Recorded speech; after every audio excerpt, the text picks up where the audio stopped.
তারই একটা গুরুত্বপূর্ণ সুন্নাত। এটা ফরজ নয়, এটা হাদিসে আছে, মানুষ মৃত্যুর পরে তার আমল বন্ধ হয়ে যায়।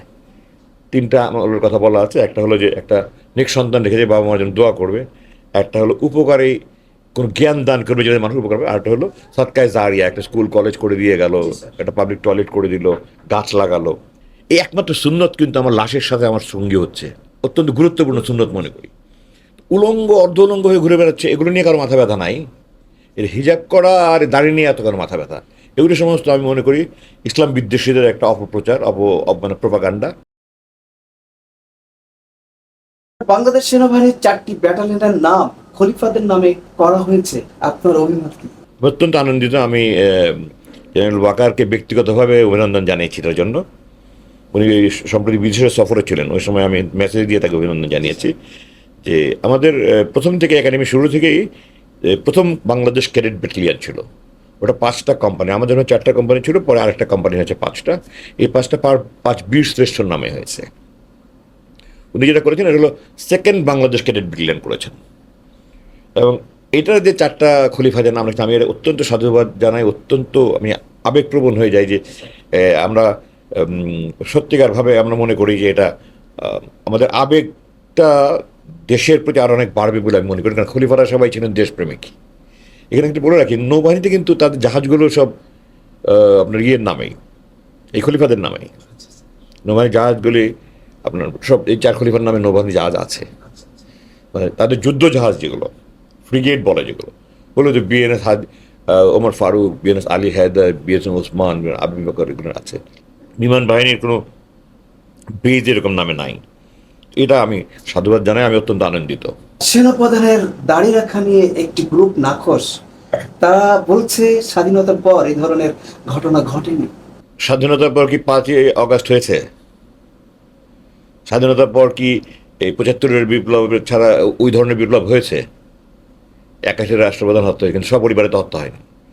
তো একটা জিনিস আগে হয় নাই, এই জন্য এখন এর মধ্যে এটা সমালোচনা করার কিছু নেই। এগুলো 1 নম্বর কথা।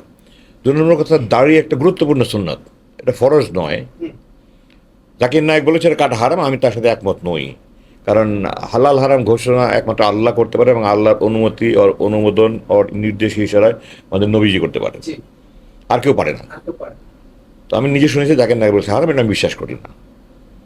বরং কোনো কোনো ইসলামিক স্কলার আমি শুনেছি এটাও বলেন যে কেউ যদি মনে করে আমি মানুষকে দিনের দাওয়াত দেওয়ার জন্য, ইসলামের দিকে আকৃষ্ট করার জন্য আমার কথা যেন ভালোভাবে গ্রহণ করে, এইটার প্রয়োজনে আমি শেভ করলে ভালো হবে মানুষকে ইসলামের দিকে আনার জন্য, সেক্ষেত্রে তারা বলে যে দাড়ি কাটাটা শেভ করাটা ওয়াজিব হয়ে যায়। এটা কেউ কেউ বলে, আমি ওটা কোনোটার সাথে একমত হচ্ছি না। কিন্তু দাড়িটা গুরুত্বপূর্ণ সুন্নত কেন আমার দৃষ্টিতে, এটা সবচেয়ে গুরুত্বপূর্ণ সুন্নতগুলোর মধ্যে একটা, সেটা হলো যে আমি যখন মরে যাব আমার কোনো আমল আমার সাথে জানে, এটা হাদিসে আছে, মানুষ মৃত্যুর পরে তার আমল বন্ধ হয়ে যায়। তিনটা আমলের কথা বলা আছে। একটা হলো যে একটা নেক সন্তান রেখে যে বাবা মার জন্য দোয়া করবে, একটা হলো উপকারী কোনো জ্ঞান দান করবে যেটা মানুষ উপকার হবে, আরেকটা হলো সৎকায় জারিয়া, একটা স্কুল কলেজ করে দিয়ে গেল, একটা পাবলিক টয়লেট করে দিল, গাছ লাগালো, এগুলো। এই একমাত্র সুন্নত কিন্তু আমার লাশের সাথে আমার সঙ্গী হচ্ছে, যাওয়ার সময় আমার লাশের সাথে আমি বলেছি। তো কবরে কিন্তু এই সুন্নতটা আমার সাথে থাকছে, আমি সেই দৃষ্টিকোণ থেকে এটা অত্যন্ত গুরুত্বপূর্ণ সুন্নত মনে করি। উলঙ্গ অর্ধ উলঙ্গ হয়ে ঘুরে বেড়াচ্ছে, এগুলো নিয়ে কারো মাথা ব্যথা নাই। এর হিজাব করা আর দাড়ি নিয়ে এত কারো মাথা ব্যথা, এগুলো সমস্ত আমি মনে করি ইসলাম বিদ্বেষীদের একটা অপপ্রচার, মানে প্রপাগান্ডা। আর আমি তো জেনারেল ওয়াকারকে চিনি 1989 সালে, উনি আমার ছাত্র ছিলেন, তার মানে আজকে 37 বছর আগে থেকে চিনি। এবং সেনাবাহিনী সবাই জানে, আমি তখন আমার ছাত্র হিসেবে তাকে দেখেছি যে ফিল্ড এক্সারসাইজের কঠিন অবস্থার মধ্যে সে নামাজ পড়েছে। তার ধর্মীয় আবেগ আগে থেকে আছে, সে একদম প্র্যাকটিসিং মুসলিম, ইসলাম সে অনুকরণ করে, মানে ইসলামী নির্দেশ মেনে চলার চেষ্টা করে। আমি তার অফিসে কোরআন দেখেছি তার টেবিলের উপরে, এবং শুধু কোরআন না, কোরআনে আপনি বিভিন্ন জায়গায় মার্কিং করা দেখেছি যে ইম্পর্টেন্ট কোথায় কোথায়, হয়তো কোনটা সে ইম্পর্টেন্ট হিসেবে মার্ক করছে আমি জানি না, বাট আমি দেখেছি ফ্ল্যাগিং লাগানো। তো এবং তার কথাবার্তা, আপনি ব্যক্তি ওয়াকার কি কাউকে শুনবেন না, আপনি একটা আর্মি অফিসার বলতে পারবেন না যে ব্যক্তি ওয়াকার মানুষ হিসেবে খারাপ। আর একজন ভালো মুসলমান হওয়ার প্রধান শর্ত হলো ভালো মানুষ হইতে হবে। আপনি সেনাপ্রধান হওয়ার আগে সে বেশ কয়েকটা গুরুত্বপূর্ণ পদে চাকরি করেছে ঢাকায়। কেউ বলতে পারবে না এই পদগুলোতে জেনারেল ওয়াকার কোনো অপকর্ম করেছে, কোনো দুর্নীতি করেছে, কোনো স্বজনপ্রীতি করেছে, ক্ষমতার অপব্যবহার করেছে, সে কোনো রকমের টাকা তস্তুর করেছে, এগুলো কোনো রকম অপরাধ নাই, অপবাদ তার মৃত্যু কেউ দিতে পারবে না। একজন ধার্মিক মানুষ দাঁড়িয়ে রাখছে, এটা নিয়ে কথা বলার কি আছে? মানে বলতে আমি তো বুঝি না, যারা কথা বলে তাদের মানসিক সমস্যা আছে তাদের।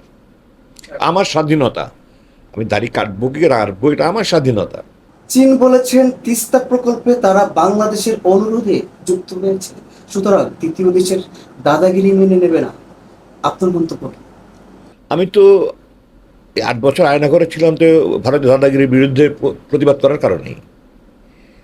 আমাকে আমার ভাইরা বলেছে, আমার মা বলেছে, আমার স্ত্রী বলেছে, আমার বন্ধু বান্ধব আত্মীয় স্বজন আমাকে বলেছে তুমি আওয়ামী লীগের সময় এত ভারত বিরোধী কথা বলো না। আমি বলেছি যে আমার অনুপ্রমণ শিরোপশন রক্তবিন্দু ভারত বিরোধী, কারণ আমার ছোটবেলা থেকে দেখে এসেছি তারা আমাদের খালি শোষণ করছে, অর্থনৈতিক শোষণ করছে, রাজনৈতিকভাবে আমাদেরকে দাবিয়ে রাখতে চাচ্ছে। আপনি 1971 সালের মৈত্রী চুক্তি দেখেন না, অক্টোবর 71 সালে যে মৈত্রী চুক্তি হয়েছে, এটার নাম মৈত্রী চুক্তি, এটা হলো গোলামির চুক্তি ছিল, আওয়ামী লীগ করেছে। মানুষ এগুলো জানে না, জানতে দেওয়া হয় না মানুষকে। তারা চুক্তি করেছিল আমাদের দেশে কোনো সেনাবাহিনী থাকবে না, ভারতের সেনাবাহিনী বাংলাদেশে থাকবে, এবং 72 সালের 27শে মার্চ পর্যন্ত ভারতের সেনাবাহিনী বাংলাদেশে ছিল। তারা আমাদের বন্ধু হলে পাকিস্তান সেনাবাহিনী আত্মসমর্পণের তো একটা সমস্ত অস্ত্রশস্ত্র গোলাবারুদ নিয়ে যেত না। তারা চুক্তি করেছিল এই দেশের প্রশাসনে যারা প্রত্যক্ষভাবে মুক্তিযুদ্ধ অংশগ্রহণ করেছে তারা বাদে বাকি সবাইকে অপসারণ করতে হবে, ভারতের লোক এসে আমাদের প্রশাসন চালাবে। মুক্তিযুদ্ধে আপনি জরিপ করে দেখেন, মুক্তিযুদ্ধে আমাদের বেসামরিক প্রশাসনের শতকরা একজনও যায় নাই, শতকরা একজনও যায় নাই। সবাই এখানে চাকরি করেছে পাকিস্তান সরকারের। তার মানে আপনার 99% উপরে অর্ধের লোক আমাদের প্রশাসন চালাবে। আমাদের পররাষ্ট্র এবং প্রতিরক্ষা, এই দুটা ভারতের নিয়ন্ত্রণে থাকবে। এটাকে স্বাধীনতা চুক্তি যারা বলে তারা মানুষ না, তারা দেশপ্রেমী না, তারা দেশের শত্রু। আওয়ামী লীগ মুক্তিযুদ্ধের নেতৃত্বের নামের কথা বলে তারা দেশ বিক্রি করে দিয়েছিল। তারা, আমি শেখ সাহেবকে সাধুবাদ জানাই যে উনি এটা নিয়ে ভারতের সাথে উনি সেনাবাহিনী বিলুপ্ত করেননি।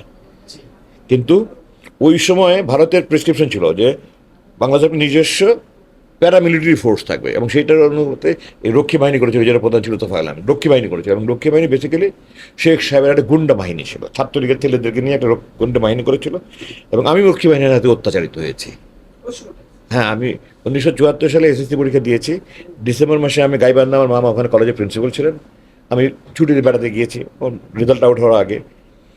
16 ডিসেম্বর তারিখ আমার এখন মনে আছে, কারণ ওই রক্ষী বাহিনী তখন জাসদের নেতাকর্মী ধরে ধরে হত্যা করেছে হাজার হাজার।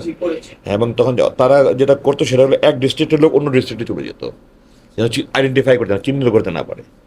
তো আমাকে তারা শহরে নতুন দিকে সন্দেহ করেছে যে আমি জাসদের, আমাকে চুল টুল ধরে টেনে নিয়ে তাদের ক্যাম্পে আটকে রেখে কয়েক ঘন্টা আটকে রেখেছে, ফিজিক্যালি টর্চার করে, ধাক্কা টাকা দিয়েছে।